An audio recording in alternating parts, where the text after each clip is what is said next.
Episódio 6. Ita-oka.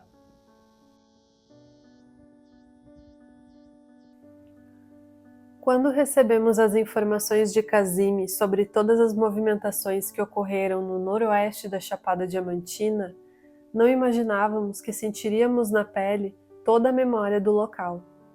Fomos orientadas a visitarmos o sítio arqueológico que fica próximo à cidade de Lençóis.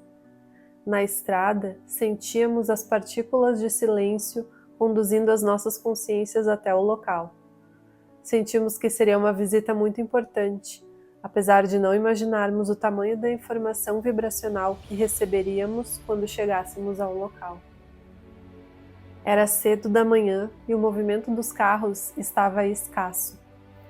Passamos por poucas pessoas no trajeto até lá. Mais adiante, a estrada de chão batido, de um barro vermelho espesso, borboletas e algumas flores nos davam boas-vindas. Durante todo o percurso, eu sentia que estava indo de encontro a uma parte importante da história da humanidade. Isso fazia o meu coração vibrar em altas frequências. A felicidade é um estado vibratório que, quando associado a uma responsabilidade relacionada à espiritualidade de luz, em especial aos reinos mineral, vegetal e animal, conecta os nossos corações aos devas. Kazimi e os outros irmãos devas, os quais são responsáveis por dirigir, por assim dizer, o reino mineral, estavam conosco no caminho. Suas silhuetas etéricas de 9 metros de altura eram quase invisíveis ao alcance do meu chakra frontal em movimento. Os irmãos yokais são muito amorosos, e quando observam em nós a responsabilidade em auxiliar a Terra, cuidando da Terra e de seus reinos, deixam transparecer nas energias que derramam sobre os nossos campos a felicidade com a intenção de nos auxiliar a termos ainda mais força para seguirmos na missão. Por todo o caminho, sentia a responsabilidade de levar toda a informação adiante. Embora soubesse que era para auxiliar ainda mais no despertar da humanidade, não mensurava o tamanho do arquivo acástico que acessaríamos adentrando as esferas do local. Quando finalmente chegamos na Serra das Paridas, fomos recebidas por um irmão, o qual é guardião do local. Os devas emitiam a ele uma energia que ultrapassa a frequência da gratidão por ele estar ali cuidando do santuário ancestral, por mantê-lo vivo. Embora o guardião não estivesse os vendo, os devas o viam com muito amor. A majestosidade dos rochedos fazia as nossas almas se perderem em memórias. A chegada no local de tamanha informação ancestral, de imediato nos pediu certa introspecção para que pudéssemos sentir a nossa história, a pré-história da humanidade. Conforme caminhávamos recebendo as explicações dos desenhos, das artes rupestres, sintonizávamos pouco a pouco com a história que ali estavam sendo contadas nas pedras. Era possível sentir os movimentos dos irmãos neandertais em um acesso consciente em linhas de tempo ativas no local. Dessa forma, toda a interpretação do guia em relação aos desenhos, às artes, iam mais fundo do que uma simples interpretação de símbolos, se é que uma interpretação de símbolos pode ser simples. Em um acesso aos registros acásticos gravados nas memórias do reino mineral da região, eles contavam os dias que se passavam, enquanto estavam sozinhos à procura de água, alimentos e abrigo. Um grande abrigo rochoso está exposto no local. Era possível sentir por acesso à memória o calor do fogo, o cheiro da fumaça e os ensaios de fala dos irmãos neandertais que ali ocupavam o espaço junto aos reinos da natureza. Cenas desagradáveis das caçadas também foram sintonizadas. Todo o processo de evolução possui seus desafios em planeta Terra. As ricas simbologias traziam as informações de outros continentes e se combinavam com as simbologias grifadas por outros grupos que viveram no Parque Nacional da Serra da Capivara, no Piauí. Símbolos que são encontrados na Serra das Paridas correspondiam a alguns símbolos também encontrados na Serra da Capivara, o que corresponde à inteligência do povo, bem como a migração dos povos de um local ao outro. Simbologias estas as quais representavam as energias feminina e masculina para eles, assim como hoje reconhecemos a simbologia Yin e Yang. Quando chegamos diante das pinturas mais famosas, depois das quais eles denominaram como paridinhas, o guia nos mostrou uma figura que alguns arqueólogos mais ufológicos relacionaram com um contato que os neandertais haviam tido com irmãos extraterrenos. Quando o guia passou as informações em relação ao nome da Serra das Paridas, o motivo pelo qual a Serra das Paridas levou esse nome, ele trouxe que haviam algumas possibilidades de a serra ter sido nomeada desta forma. Uma delas era que os garimpeiros da época, quando passavam por ali, ouviam muitos choros de crianças e eles diziam que tinha alguém ali gerando essas crianças de alguma forma, então se ouvia muitos choros. Então tem essa ideia de muitas mulheres ter dado à luz ali naquela região, e tem também a informação de que na verdade eles não estariam ouvindo choros de crianças, mas sim estariam ouvindo choros de bugios.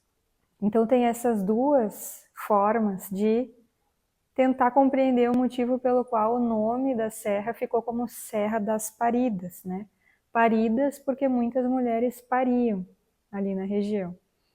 Eles acreditavam nisso, mas a leitura que nós fizemos do campo da Serra das Paridas foi outra, porque eles deram esse nome para a Serra das Paridas quando os garimpeiros, né, chegaram no local, e isso foi ali, período da colonização, um pouquinho mais adiante. E os irmãos que estavam nessa região não eram neandertais, eram indígenas, né? Mas essas pinturas, elas não foram feitas pelos indígenas, elas são muito mais antigas. E tem alguns arqueólogos que trouxeram a informação de que a Serra das Paridas, essas pinturas, né, são datadas de 8.000 anos. Porém, a gente recebeu a informação dos Devas que essas pinturas dos híbridos de neandertais e umas outras marcas que tinham dos neandertais mesmo, que ficaram grafadas ali, eram muito antigas, muito mais antigas do que 12.000 anos. Então tem todas essas informações que a gente pode abrir um pouco mais o prisma da nossa visão e tentar compreender para além de ser apenas choros de crianças indígenas ou choros de bugio. E tem uma questão bem interessante que eles vendem, né, as cerâmicas lá, para também poder arrecadar fundos, né, verba para poder manter o lugar ativo. Eu convido todo mundo que tiver a possibilidade de ir até o local que vá, porque é muita informação e é a nossa história, é a pré-história que está ali, gravada nas pedras da Chapada Diamantina. Manter esse lugar vivo é manter a memória do planeta vivo na crosta. E tem essas cerâmicas, e essa aqui é uma paredinha, né, como eles chamam, uma imagem, né, um símbolo de uma mulher parindo, e essa imagem, esse símbolo, ele está grafado em muitas pedras. E se a gente for parar para observar, tem essa paredinha, que ela tem ali uma fisionomia um pouco diferente dessa aqui, né? São bem diferentes. Essa aqui seria algo mais extraterrestre, essa aqui mais humanoide. O que nos traz, então, para uma observação. Se eles pintaram esta parida aqui, que tem na imagem, que está grafada na pedra, que é uma das imagens mais famosas dentro do sítio arqueológico da Serra das Paridas, na Chapada Diamantina, a gente pode observar que ali, abaixo da pelve, teria a mesma grafia, né, a mesma imagem de uma paredinha. Então, seriam híbridos que estariam sendo paridos? Fica esse questionamento. Eles trazem uma informação. os registros acásticos do lugar trazem outra. E o que tem no registro acástico é que a hibridização foi feita, então eles interpretavam esses nascidos, né, esses recém-nascidos, de uma forma diferente. Não que eles tivessem, né, olhos gigantescos, ou cabeça gigante, como um arcturiano, por exemplo, mas eles eram diferentes e eles tinham a fisionomia um pouco distinta do que eles estavam acostumados. E também eles grafam uma híbrida, né, que no caso seria a parida, a paridinha mais extraterrena. Porém, o guia trouxe outras interpretações de arqueólogos mais tradicionais. Eles interpretaram a simbologia como sendo a de um pajé ou a de um xamã, o qual dentro do xamanismo possui a visão ampliada, e por isso ele era retratado com olhos maiores, desproporcionais à cabeça humana. O que de fato senti foi que, sim, os extraterrenos estavam no local junto a eles, e eles desenharam a representação de um extraterreno e a sua nave. Nave esta que Laura e eu encontramos o mesmo desenho em outras pinturas espalhadas pelas rochas, nos fazendo compreender que não foi apenas um contato que eles fizeram com os extraterrenos, mas sim que os extraterrenos os visitavam com frequência. E embora eu não seja arqueóloga, compreendi, por conta dos acessos aos registros acásticos, que os neandertais estavam contando uma história de todo um caminho percorrido por dias, por alimentos encontrados, por contatos sexuais expressados também nas imagens, pelo líder do grupo com a sua lança indo em direção a uma grande luz que se aproximava, trazendo a eles a possibilidade de fazer fogo. Foi um ensinamento extraterreno. Muitas outras histórias são contadas no imenso sítio arqueológico da Chapada Diamantina, neste patrimônio da natureza, o qual conta a história da humanidade. Laura e eu não nos contentamos com as 1000 histórias que nos foram contadas, apresentadas pelo guia. Nós aguardamos um outro casal que estava conosco ir embora e perguntamos ao guardião do local se teriam mais pinturas na região, em outros sítios. Algo dentro de mim, se não os próprios irmãos de yokai, me dizia que haviam outros sítios e que havia algo relacionado aos intraterrenos do local. Porém, o guia somente nos conduziu a mais 200 metros para que pudéssemos ir de encontro a outros paredões rochosos. Desta vez, fomos somente Laura e eu. O guia apenas nos mostrou o caminho. Agora, mais em silêncio, guiadas por Bruna, a cachorrinha mais simpática dentre todas que no sítio arqueológico moravam, nos acompanhou. Ela nos mostrou o caminho. Eu podia vê-la sendo guiada pelos devas para que chegássemos a um local que poucos tiveram acesso. Com humildade, seguimos Bruna. Foi então que nos deparamos com um fractal imenso do reino mineral. Os olhos de Laura correram para uma pintura idêntica ao que tinha sobre a cabeça de um extraterrestre pintado. Quando os meus olhos tocaram a pintura, a informação se confirmou. Eram indicativos de naves. Agora, a história era contada de forma diferente pelos neandertais. Nessa história contada neste rochedo, os discos voadores, naves espaciais, foram pintados primeiro. Eles narravam as histórias da esquerda para a direita. Lá estava o disco voador. Eles o viram chegar e agora já estavam mais acostumados com a luz que vem do céu. Dessa nave desceram seres que possuíam aparências masculinas, que desceram para lhes trazer a informação em relação a alimentos que eles poderiam encontrar nas águas da região. Como uma memória que é ativada quando aguçamos lembranças afetivas, uma memória translúcida se sobrepôs sobre os meus olhos ao observar as pinturas. Naves de energia se sobrepuseram às rochas, sobre as pedras mais altas.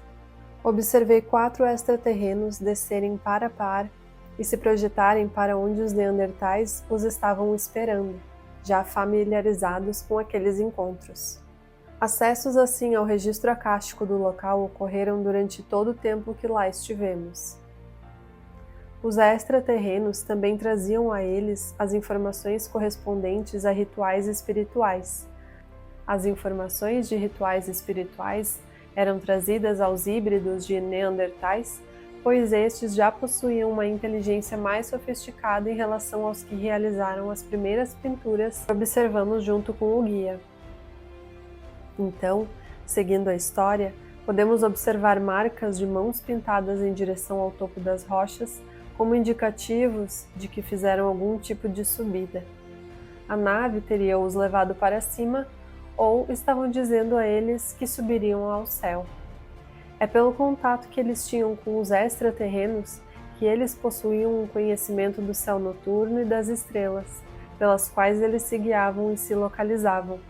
Até mesmo as Pleiades poderiam ser observadas nas pinturas. A conjunção dos planetas e o Sol eram representados frequentemente, tanto quanto a chuva. Os indígenas que habitavam a região pintaram as rochas de forma ainda mais especializada, porque as consciências deles já possuíam um avanço maior. Os híbridos de Neandertais habitaram a Chapada Diamantina por volta de 12.000 anos atrás. Essa foi a informação que recebemos dos Devas que estavam junto a Cassini. Eles habitaram esta região após uma grande imigração da África. As pinturas da Serra das Paridas não são apenas de Neandertais híbridos de 12.000 anos. Estes realizaram algumas sobreposições sobre as outras pinturas que ali já estavam grafadas por irmãos que ali estiveram por volta de 40.000 anos atrás. Quando a subespécie de Neandertal retorna à região, encontra as marcas da sua ancestralidade para darem assim continuidade à história. Os Neandertais foram uma espécie Homo que fora hibridizada com os humanoides sapiens, gerando híbridos mais férteis. A Serra das Paridas recebe esse nome porque há muitas representações de mulheres parindo, as quais as pinturas, na verdade, querem dizer que houve ali uma grande fertilização e fertilidade na região. O Brasil foi o berço da hibridização dos Neandertais com os sapiens. As Neandertais receberam em seus ventres estes híbridos e deram a estes muitos ensinamentos para a propagação da evolução da espécie. Houve uma grande movimentação de irmãos provindo de outros orbes para a realização da hibridização, para trazer uma nova espécie, um novo corpo, para que a Terra, enquanto planeta vivo, pudesse ampliar sua vibração, ativando mais a sua consciência através de encarnes de irmãos provindos de esferas um tanto quanto mais adiantadas dentro do processo evolutivo da consciência. Os primeiros sapiens surgiram após uma coleta de materiais genéticos de Neandertais para o cruzamento de raças provindas de outros orbes. Essa coleta fora realizada por geneticistas siderais. Tudo porque o planeta necessitava mudar a faixa vibratória, precisando desta maneira comportar corpos mais utilizados para captar informações de esferas superiores, para que estas informações mais sutis pudessem chegar até a consciência do planeta. Era o momento em que a Terra estava pronta para se transformar e assim sair da condição de um planeta primitivo e acessar uma nova faixa, a de um planeta de provas e expiações. A manifestação das hibridizações podem ser observadas até os dias de hoje. Alguns irmãos ainda carregam em si, em seus códigos de DNA, os códigos genéticos neandertais. Os neandertais, por consequência da vinda de um vírus letal, o qual chegou no momento de uma inversão dos polos, a qual foi significativa para o planeta mudar de faixa vibratória, foram extintos. Eles foram extintos por não possuírem mais um padrão de sintonia com a Terra. Os híbridos já possuíam uma maior imunidade para determinados vírus, enquanto os neandertais não possuíam.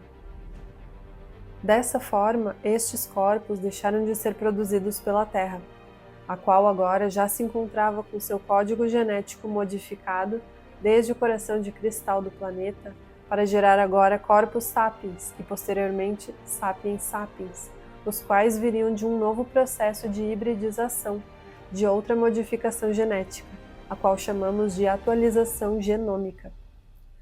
Os extraterrenos, os quais auxiliaram no projeto de evolução da Terra, estiveram com a Terra desde o primeiro átomo de carbono a se materializar na Terra.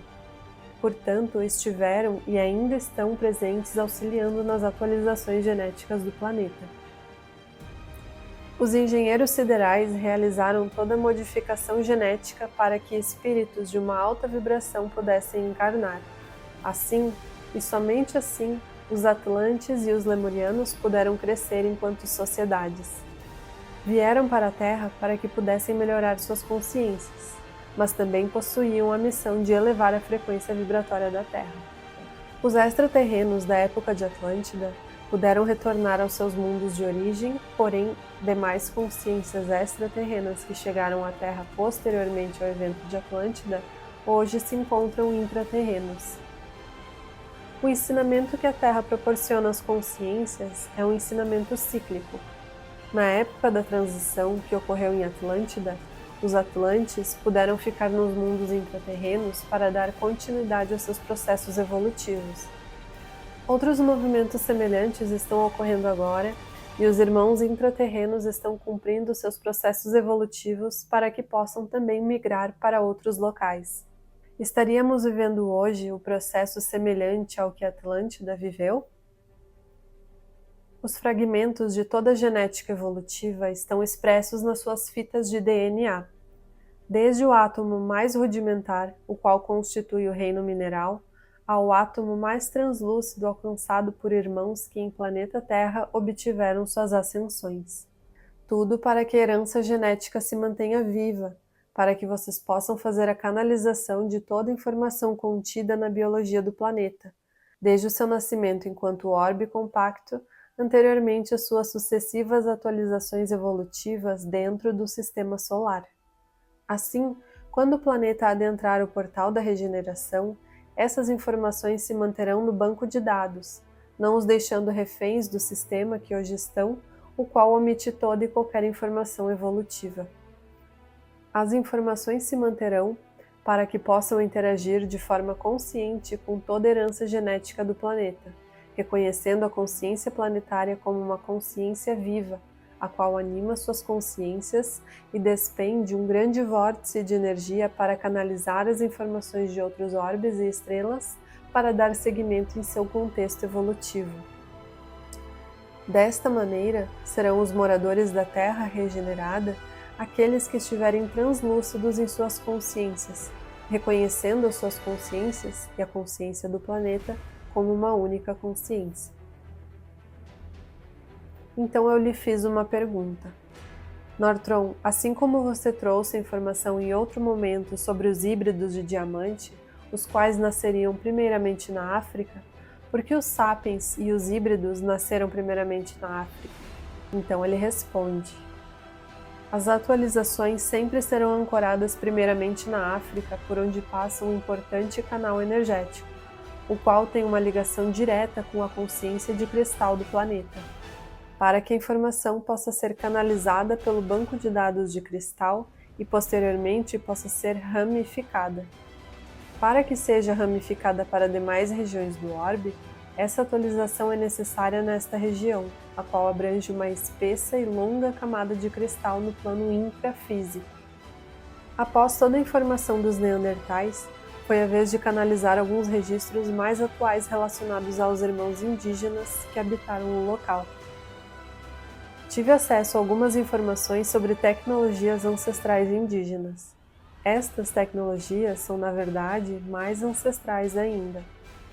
Quando olhei para um monte de pedra abaixo dos meus pés, quando estávamos em uma parte do sítio arqueológico que não é aberta a todos, canalizei a informação de que a tecnologia do Temazcal, tecnologia trazida pelos maias e astecas e deixada pelos indígenas, foi canalizada por eles após uma leitura que estes fizeram das pinturas grafadas nas pedras, que eram pinturas de rituais espirituais que os ancestrais realizavam e faziam as representações nas pedras. Eles leram as imagens onde os irmãos mais antigos utilizavam pedras e criavam um círculo, onde depositavam essas pedras, que eram quentes, dentro de uma caverna onde podiam aquecer seus corpos para livrarem-se do frio. Porém, compreenderam que quando realizavam esse movimento com o fogo e com as pedras, havia uma evaporação da água. E quando isso acontecia, Eles acessavam um outro nível de consciência através da interação com os elementos da natureza. Esses eram os primeiros contatos conscientes com os elementos da natureza que os neandertais faziam e assim reconheciam a espiritualidade desta maneira. Quando os indígenas realizaram essa interpretação, aprenderam a criar esse equipamento ancestral e, como tinham uma expansão de consciência mais adiantada em relação aos neandertais e já entravam em contato com os intraterrenos, os quais hoje estão em yokai, aprofundaram o significado do que hoje é conhecido como Temascal. Com as experiências nas tendas quentes e úmidas, passavam por processos que se assemelhavam aos processos de quando estavam no útero materno. Assim, passam a despertar suas consciências para medos que possuíam, podendo assim trabalhar suas emoções, as quais ficavam latejantes em suas cabeças após saírem das tendas. A evolução necessita de uma energia específica para ocorrer em orbes físicos como a Terra. Essa energia em planeta Terra é chamada de tempo. O tempo possibilita a interpretação dos fatos de uma espécie a outra. As informações representadas nas rochas permitiram esses aprendizados aos indígenas, e estes, por sua vez, transferiram os seus aprendizados a toda a humanidade através de ensinamentos profundos. Tudo porque souberam ler a informação, e mais do que ler, interpretar. Isso só foi possível por conta das ativações de seus códigos genéticos, assim como hoje os antropólogos fazem as interpretações. Os antropólogos só fazem as interpretações porque a informação ancestral está gravada em nosso código genético. Está gravada em nós a possibilidade da interpretação de símbolos. Os símbolos são informações provindas das formas mais rudimentares da geometria sagrada, por exemplo. Conforme a consciência terrícola se aprimora, mais somos capazes de interpretar e decodificar geometrias sagradas que à Terra são disponibilizadas através dos irmãos intraterrenos e extraterrenos. Em conexão ao Casime, lhe fiz uma pergunta. Okai tem ligação com a cidade intraterrena de Agartha? E ele responde, sim, Agartha é um grande centro. As demais cidades fazem conexão. Há abaixo do solo uma grande mandala em forma de energia que conecta todos os reinos intraterrenos. Os subsolos são sítios de conexão e há uma grande rede sobre eles que permite a passagem intraterrena à crosta e da crosta às cidades intraterrenas que dão acesso ao grande portal de Agartha. No centro de todos os orbes há vida pulsante. Isso não é exclusividade da Terra. No centro da Terra há o grande pulsador de energia, o qual vocês reconhecem como Sol. Em uma outra esfera há Agartha. Agartha engloba este grande pulsador de energia, o Sol. Este Sol recebe a energia do Sol de fora do planeta e transfere a energia através de filamentos de luz, toda a informação a todas as dimensões da Terra. As cidades que estão ao redor de Agartha se unem a um único propósito: elevar a verdade da Terra ao céu. Todas as cidades intraterrenas possuem relação com Agartha. É uma única rede de conexão. Na crosta, as cavernas os assustam porque as adentram com a mente e não com o coração. Nós reconhecemos todos os que possuem as chaves de DNA e aqueles que possuem as chaves mentais inferiores. O caminho intraterreno é para aqueles que transcendem em si, vencendo os desafios da vaidade. Somente um coração puro recebe a chave de acesso à grande verdade. É por este motivo que insistimos em auxiliar todos vocês no despertar. É um único caminho de acesso. Atlântida e Agartha possuem relação? São um único núcleo energético. Atlantes acessaram o canal da cidade intraterrena apenas. Não o construíram.